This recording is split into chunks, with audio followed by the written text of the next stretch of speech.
Nous sommes ce matin avec Clovis Cornillac. Bonjour. Bonjour. Merci d'être sur RMC. À l'affiche mercredi prochain des Têtes givrées, c'est un film de Stéphane Cazès où vous interprétez Alain, un prof contractuel qui va pousser toute une classe de SECPA à sauver un glacier. Lâcher un glacier. Ah, tu te fous de moi là. Allez, dispersion! Tu pourrais pas leur faire un simple exposé sur le réchauffement climatique avec un petit diapo comme tout le monde. T'as vu le monde qu'on est en train de leur laisser là? Je veux que vous soyez une équipe. Oh, bulldozer! On les foutra en l'air! Vous arrêtez de jouer avec nos enfants. On s'est donné à fond et on pourra même pas poser une bâche. Vous voulez vous battre pour ce glacier, oui ou non?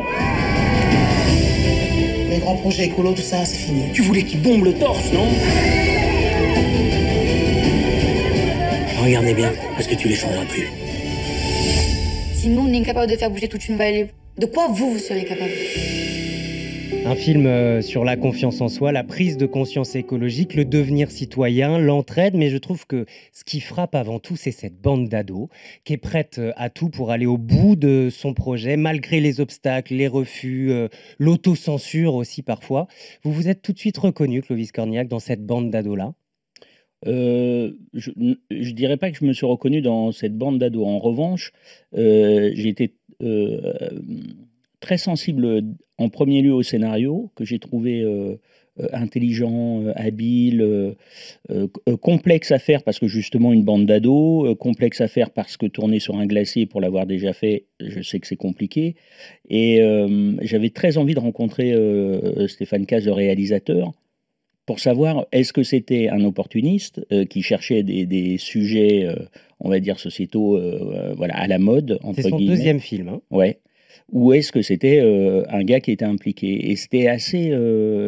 C'est vraiment un type formidable, très, très, très, très doux, très impliqué dans ces sujets-là depuis un bon moment, sur l'éducation nationale, sur la transmission, sur la transition écologique. Tout ça et sont des thèmes avec lesquels il vit réellement. Et en plus, et ça c'était très important, c'est un cinéaste. C'est-à-dire, je lui ai posé la question, je lui ai dit. Pourquoi faire ce film-là au cinéma? Aujourd'hui, on a des supports qui sont très qualitatifs. Donc, de plus en plus, je m'interroge à chaque fois, quand je vais m'engager sur un film, à me dire, mais qu'est-ce que vous voulez faire? Pourquoi au cinéma? Et c'est vrai qu'à l'arrivée, oui, c'est un film à aller voir au cinéma. Le cinéma comme vecteur de conscience supplémentaire dans l'urgence climatique? Oui, et puis dans ce côté, il a réussi avec des sujets qui sont, somme toute, assez, on va dire, anxiogènes, le réchauffement climatique, les classes de SECPA, donc une difficulté à l'apprentissage et tout ça, à faire un film extrêmement lumineux, très positif, qui dit, comme mantra, il faut croire en ses rêves, pas forcément y aboutir, mais y croire. C'est une démarche positive, retrouver l'énergie aussi de la camaraderie, avoir des confiance en soi et trouver de l'ambition à des choses. C'est un film lumineux, c'est ce qu'on appelle maintenant là, les feel good, je ne sais pas comment dire, j'aime pas trop ce truc-là, je trouve ça sonne un peu creux, quoi. Mais c'est vrai que tous les gens qui ont vu le film, parce qu'on a montré à travers la France, Ça fait du bien. oui, exactement, ça C'est donne du jus. rafraîchissant, c'est émouvant. Alors, on est au pied du Mont Blanc pour situer un peu l'action. Le collège Marie Paradis, alors là, c'est une gamine de la vallée de Chamonix qui est connue parce qu'elle est devenue la première femme à être Ouais. montée au sommet du Mont Blanc. Et ce glacier-là, il fait toute l'économie de la région. Il va disparaître si rien n'est fait. Et on sent bien qu'à la base, c'est pas forcément le projet de cette classe de troisième en SECPA. Ah, ils n'ont aucun projet. C'est-à-dire que, pour ceux qui ne savent pas très bien, les SECPA, les classes de SECPA, c'est des enfants qui sont en difficulté d'apprentissage. Section d'enseignement adapté. Voilà, et qui sont. Alors, c'est souvent, en plus, des élèves qui sont stigmatisés, et donc on les met ensemble et on en fait une sorte de classe un peu ridiculisée et tout ça. Et c'est des enfants qui, forcément, alors pour certains, c'est un repli sur soi et qui communiquent très peu. Pour d'autres, ça se traduit par de la violence, de l'agressivité, parce que manque de confiance en soi. On voit bien d'ailleurs, ça résonne aussi tristement avec d'autres actualités du moment, mais que la frontière au collège entre les simples moqueries d'ados et le harcèlement scolaire est assez fine. Oui, bah, c'est complexe, hein, Ça bascule très vite. ça va vite parce que le phénomène de tête de Turc, enfin, c'est une expression un peu d'ailleurs, elle doit Galvaudé remonter comme ouais, les expressions de ouais, personnages dans le film. mais cette espèce comme ça, de stigmatisation et sans, faire jamais l'effort. Alors, on a tous été gamins et les enfants sont cruels. Ils sont pas méchants, forcément, mais il y a une vraie cruauté entre gamins et quand ça se traduit, alors aujourd'hui, effectivement, avec des supports que moi je maîtrise peu, hein, on en parlait juste avant, ensemble. C'est vrai que les téléphones portables, les vidéos, les méchancetés envoyées sur les trucs, ça abîme énormément. On le sait tous. Et il n'empêche que cette classe, voilà, est prise pour cible parce que c'est des ratés. Ils se sont même persuadés eux-mêmes qu'ils ne savent rien, Bien ils sûr. ne valent rien, ils ne sont capables de rien. Mais on connaît tous, même en tant qu'adulte, les moments de perte de confiance ou d'angoisse, je sais pas, tu te sépares, un divorce, le boulot qui va pas, le machin de ça.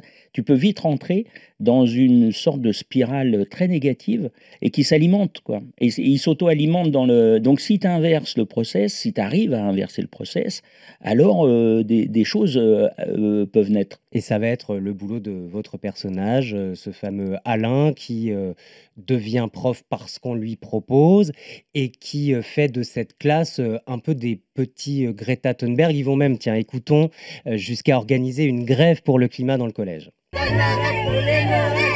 y est, j'ai compris où sont passés les pots de peinture de l'atelier. Madame, vous voulez rentrer après, c'est pas grave. Elles sont pas trop belles nos pancartes. Le glacier, je l'ai découvert en 1974 avec mon père. Je m'en souviens encore. Alors continuez comme ça. Ne vous inquiétez pas, on est là pour ça de toute façon. Mais de toute façon, on va le faire, on va le sauver, le glacier, on va le sauver, faut y aller, parce que si on continue comme ça, on va tout perdre, le glacier, la rivière, tout. Oh Julia, elle a raison. Mais évidemment, Bouge le j'ai cul. raison. Merci les jeunes. Vous feriez mieux d'aller en cours, ça vous servira plus. Ah ouais, donc on peut envoyer des hommes sur la Lune ou s'appeler en visio à l'autre bout du monde. On peut même plus sauver les glaciers. Ouais, on peut même plus sauver les glaciers. On y croit encore, nous, monsieur. Ouais, on y croit encore. On y croit encore, et d'ailleurs, ça n'est pas de la fiction, hein. Les glaciers alpins, il faut le savoir, se réchauffent 2 fois plus vite que le reste de la surface du globe.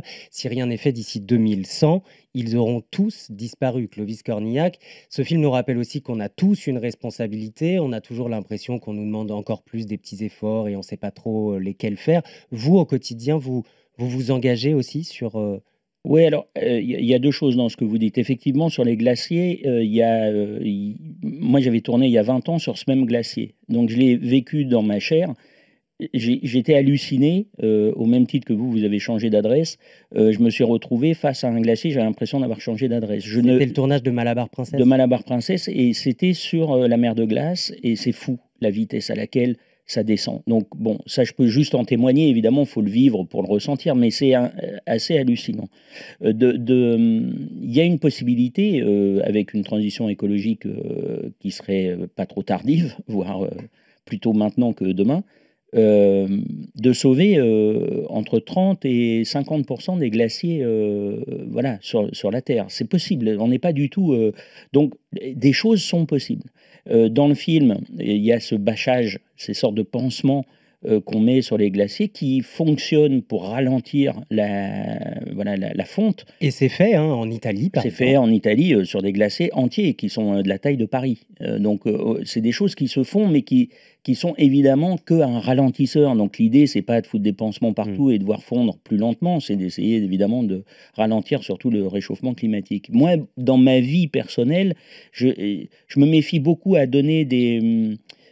c'est très compliqué de parler des petites choses qu'on fait soi-même. Je ne sais pas si vous avez remarqué ça, mais quand vous êtes avec des camarades, des gens au resto, n'importe quoi, ou à la maison, et que au détour d'une conversation, tu dis « Oh ben moi j'ai arrêté de faire ça, parce que... » Mais vraiment, oui. S'il y en a un qui ne va pas donner des leçons, ma génération a tellement pourri la planète que je ne vais pas me placer en donneur de leçons. Mais quand tu as commencé à prendre conscience de ça, oui, tu fais des choses, et puis plein de petites choses qui s'accumulent, et tu fais en fait ça change pas ma vie, c'est vraiment des efforts qui me vont. Mais ça peut changer la vie. Mais surtout, dès que tu dis quelque chose, les gens le prennent comme une agression. C'est très, très étrange, c'est-à-dire que si par mégarde dans ta conversation, tu dis « Oh bah voilà, moi par exemple, je me dis je prends plus l'avion en France. Il y en a un pays qui est petit, qui est magnifique, j'arrive à le passer en train, en voiture, en machin, j'arrive à me débrouiller sans prendre l'avion. Je dis pas que c'est génial, ouais.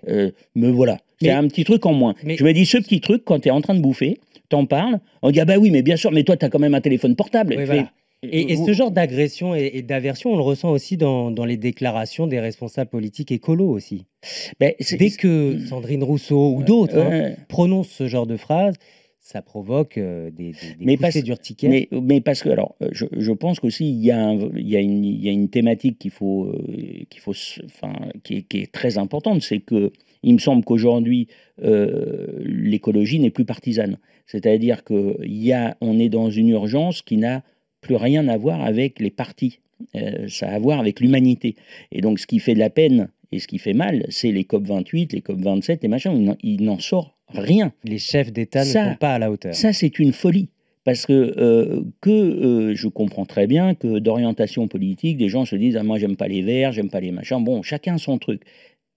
La planète, c'est pas un parti politique. L'humanité, l'humain, n'est pas un parti politique. On s'organise socialement pour vivre ensemble. On a des convictions et tout ça, mais il y a des urgences. Il n'y a pas... s'il y a quelqu'un qui se noie devant toi et que tu as un bâton que tu peux le tirer de la flotte, tu mets le bâton. Pourquoi on n'est pas à cet endroit-là? Alors, oui, rien n'est aussi simple. Mais en même temps, tu fais, ouais, mais là, on y va droit. Donc, c'est cette notion-là qui est folle. C'est qu'on résume systématiquement comme si de parler de cette urgence-là, c'était donner des leçons. Vraiment, je suis le dernier à le faire. J'ai pourri cet endroit. Mais faire des petits efforts, que chacun le fasse, qu'on n'ait pas à revendiquer, à dire aux autres, fais comme ça, et puis surtout de sortir de cette idée partisane, de se dire qu'à partir du moment où on a conscience de ce réchauffement ou de la transition écologique, il faut forcément faire partie d'un parti, c'est une aberration. Deux petites questions annexes pour terminer, Clovis Cornillac, sur deux sujets d'actualité qui font beaucoup réagir nos auditeurs ce matin. Vous le disiez, c'est un film joyeux, rafraîchissant, un grand bol d'air, mais c'est aussi un film où l'on vous voit, votre personnage, très ému, en larmes à plusieurs reprises. Les hommes qui pleurent en public, ça n'est plus un tabou, c'est en train de ne plus l'être. Ça vous arrive souvent de pleurer en public, d'oser pleurer en public ?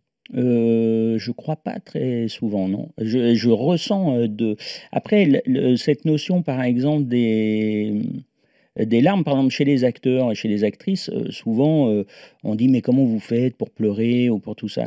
Moi, par exemple, comme réalisateur, je m'en fous de voir des larmes ou pas voir des larmes. Pleurer, c'est pas les larmes. Il y a des gens qui pleurent pour rien, hein, une bonne nouvelle, un ticket de métro retrouvé, oh génial, bon. Et puis tu en as d'autres pour qui c'est plus complexe ce cheminement, mais il n'empêche qu'ils pleurent. Pleurer, ça n'est pas quelque chose de forcément visible, mais tu le ressens.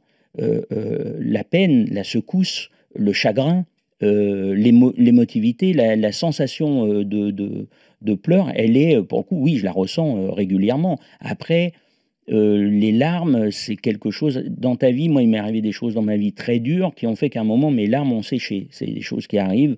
Ça ne m'empêchait pas du tout d'être bouleversé par nombre de choses formidables et terribles. Mais un homme qui ose exprimer cette émotion-là, ça ne devrait plus être tabou aujourd'hui. Non, mais ça l'est pas en vrai. En vrai, dans nos sociétés, je pense que ça l'est pas trop.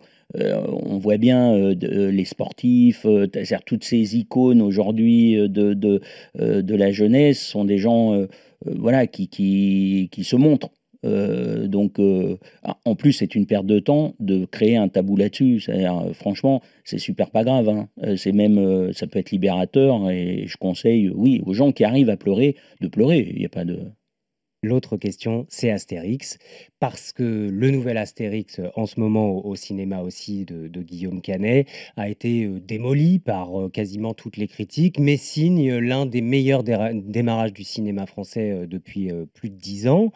Des critiques qui n'ont pas été très tendres non plus avec votre Astérix, celui de 2008. Il y a un problème, ou pas, Clovis Cornillac, sur ces films qui plaisent manifestement au public et pas à la critique. Il y a une forme de mépris, c'est quoi à vos yeux ? Je crois que quand on fait cette typologie de films, et d'une manière générale, hein, parce que ces films-là sont plus agressés que d'autres, mais d'une manière générale, ne faisons pas des films pour ou contre la critique. Ne nous braquons pas contre la critique. C'est pas quand tu fais quelque chose, que tu t'exposes, bah, tu es soumis. Alors, il y a plein de raisons diverses. Chacun, et dans les métiers des critiques, il y a sûrement plein de raisons, des agacements, des modes. Enfin, il y a plein de raisons qui font que tu peux avoir des bonnes, des mauvaises critiques. En vrai, tu fais pas ce métier pour la critique, sans démagogie, hein. C'est pas ce que je veux dire.